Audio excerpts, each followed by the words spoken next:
আসসালামু আলাইকুম, welcome back to RG kitchen BD. আমাদের মুখের স্বাদের কিন্তু অনেক পরিবর্তন হয়।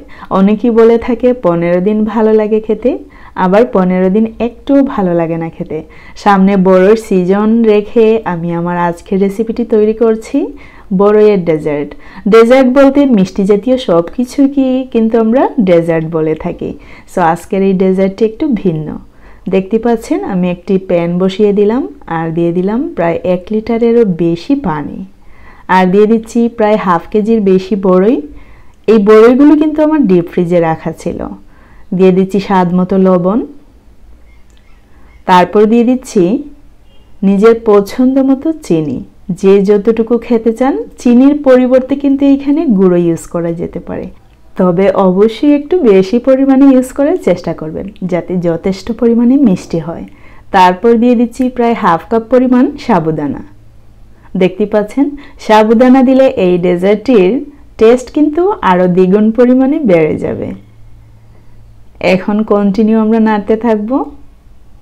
এই ডেজার্টটি ঘরের বাচ্চা সহ বৃদ্ধ সবাই খেতে অনেক ভালোবাসবে, তবে যাদের ডায়াবেটিক আছে তাদের কাছ থেকে অবশ্যই এই মিষ্টিটা দূরে রাখতে হবে। তারপরেও দেখছি যাদের ডায়াবেটিক আছে ওদের কিন্তু মিষ্টির প্রতি আরও বেশি যেন উইকনেসটা থেকে যায়। যখনই এই রেসিপি আমাদের বাসায় তৈরি করা হয়, আমার আব্বুকে তো সামলানোই যায় না। উনি কিন্তু মিষ্টি অনেক পছন্দ করেন, আর এই বড়ইর ডেজার্টটি উনি গুড় দিয়ে খেয়ে থাকেন। তবে সব সময়ই থাকে যখনই বড়ইর সিজন, আমাদের বাসায় কিন্তু কন্টিনিউ এই রেসিপিটি তৈরি করা হয়। এই রেসিপি মূলত শেখা আমার মায়ের কাছ থেকে।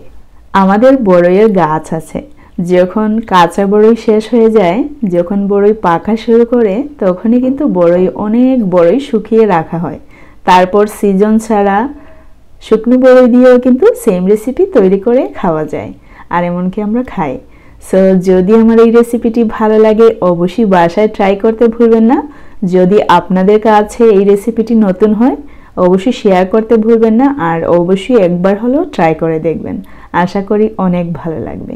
দেখতে পাচ্ছেন ফুটে আসার পর কন্টিনিউ নাড়তে নাড়তে যখন সাবুদানাটাও অনেকটাই সেদ্ধ হয়ে যাবে, এমনকি বড়ইও অনেকটাই গলে যাওয়ার পথে, তখনই কিন্তু আমরা নামিয়ে নিলাম। আমি নামিয়ে নিচ্ছি এই ডেজার্ট বাউলে। এই রেসিপি কিন্তু অনেকেই ভাতের সাথে খেয়ে থাকে, আমরা কিন্তু ভাতের সাথেও খাই, আবার খালি খালিও খাই।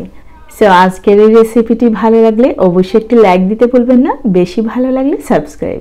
C in the next video, till then bye, আল্লাহ হাফেজ।